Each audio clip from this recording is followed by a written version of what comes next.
या सगळ्या सामानासहित ते आलेले होते आणि त्यांनी पर्यटकांवरती हल्ला केला, गोळीबार केला, 27 ते 28 जणांचा जीव घेतला। त्यांचे हे फोटो स्केच सर्वात आधी न्यूज 18 लोकमतवरती। अधिक माहितीसाठी जाऊयात आमचे प्रतिनिधी प्रशांत लीला रामदास यांच्याकडे। प्रशांत, महत्वाचं म्हणजे जी आता माहिती पुढे आलेली आहे, हे जे फोटो पुढे आलेले आहे, हे फोटो जर आपण बघितले तर आपल्याला निश्चितपणे कळेल की हे सगळे दहशतवादी हे तरुण होते आणि गेल्या काही दिवसापासून हे कनेक्टेड होते। आणि सोबतच जर माहिती मिळालं, आसिफ शेख जो आहे, हा जो नवीन फोटो आपल्याला पाहायला मिळाला आहे, यामध्ये हे दहशतवाद्यांचे फोटो जर आपण बघितले, यापूर्वी फौजीचा फोटो बघितला, हा दुसरा फोटो आपण आसिफ शेखचा बघतोय।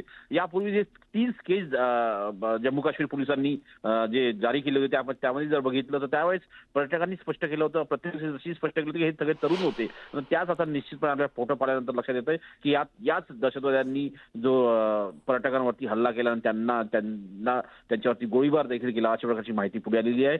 पर्यटकांनी जी माहिती दिली आहे त्याच्या आधारावरती एक मोठी असं म्हणावं लागेल की आता हे फोटो हाती आलेले आहे, लवकरच हे दहशतवादी देखील हाती लागेल आणि यांना निश्चितपणे यांच्या घरात घुसून कारवाई केली जाईल, अशा प्रकारचा संकल्प भारत सरकारच्या अनेक मंत्र्यांनी देखील घेतला आहे आणि सोबतच भारतीय लष्कराने देखील घेतला। त्यामुळे आता कारवाई केव्हा सुरू होते हेच पाहणं अतिशय महत्त्वाचं असेल। बिलकुल प्रशांत, आणि हे सगळे फोटो आपण आपल्या प्रेक्षकांना दाखवतोय, हेच ते दहशतवादी होते ज्यांनी पर्यटकांवरती गोळीबार केला, पर्यटकांचा जीव यांनी घेतलाय आणि या दहशतवाद्यांना शोधून त्यांचा खात्मा करायचा आहे। त्यासाठी सैन्य आता मेहनत घेत आहे।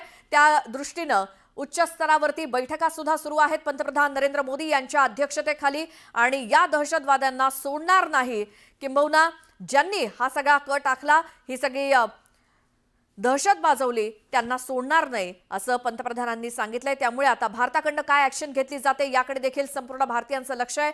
मात्र या दहशतवाद्यांना सोडू नका अशा प्रकारच्या भावना संपूर्ण देशभरातून व्यक्त होत आहेत। एक प्रकारे संताप व्यक्त होतोय, कारण पर्यटनासाठी गेलेले हे जे काही पर्यटक, कारण इतिहास हा आहे की पर्यटकांवरती सहसा हल्ले होत नाहीत, मात्र प्रथमच अशा पद्धतीनं पर्यटकांवरती थेट येऊन समोरासमोर येऊन गोळ्या झाडलेल्या आहेत या दहशतवाद्यांनी, आणि त्यामुळे संपूर्ण देशभरात संतापाचं वातावरण आहे। आणि यावरती आता भारताकडनं काय ऍक्शन घेतली जाते? पंतप्रधान नरेंद्र मोदी हे सौदी अरेबियातनं दौरा अर्धवट सोडून भारतामध्ये परतलेले आहेत।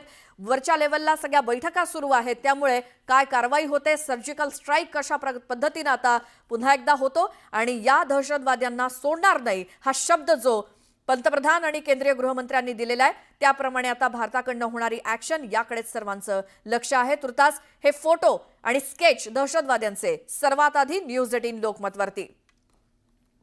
याच संदर्भातली आणखी एक महत्त्वाची बातमी बघूया, ती म्हणजे पहलगाम मधल्या दहशतवादी हल्ल्यापूर्वी एक धमकी देण्यात आलेली होती। लष्कर ए तोयबाच्या सैफुल्लानं धमकी दिली होती, जम्मू काश्मीरमध्ये दहशतवादी हल्ले वाढणार अशी ही धमकी होती। पहलगाम मधला हल्ला हा पाकिस्ताननं रचलेला कट आहे आणि जम्मू काश्मीरमध्ये हल्ले वाढणार अशी एक धमकी पहलगाम मधल्या दहशतवादी हल्ल्यापूर्वी देण्यात आलेली होती। लष्कर ए तोयबाच्या सैफुल्लानं ही धमकी दिलेली होती अशी देखील एक माहिती समोर येते। त्याचसोबत पाकिस्तानी आर्मी चीफनं सुद्धा जे काही वक्तव्य केलेलं होतं, हिंदूंवरती हल्ले होणार, आणि त्याच्याच 2 ते 3 दिवसांनंतर कालचा झालेला हा हल्ला, त्यामुळे कुठेतरी हे कनेक्शन आहे अशी एक शक्यता काही तज्ञांकडनं, जाणकारांकडनं व्यक्त होते। मात्र आत्ताची मोठी बातमी, लष्कर ए तोयबाच्या सैफुल्लानं धमकी दिलेली होती, जम्मू काश्मीरमध्ये हल्ले वाढणार। क्या दिया जिहाद ने, क्या दिया मुजाहिदीन ने? अल्लाह की कसम, जब हिंदुस्तान ने, गाय के पुजारी ने मकबूजा कश्मीर के अंदर 35 से 370 को खत्म किया, आप मुझे बताइए क्यों खत्म किया था, किस लिए खत्म किया था? डेमोग्राफिक चेंज के लिए, मुस्लिम शनाख्त को मिटाने के लिए, मुस्लिम अक्सरियत को अकलियत के अंदर बदलने के लिए एड़ी चोटी का जोर लगाया।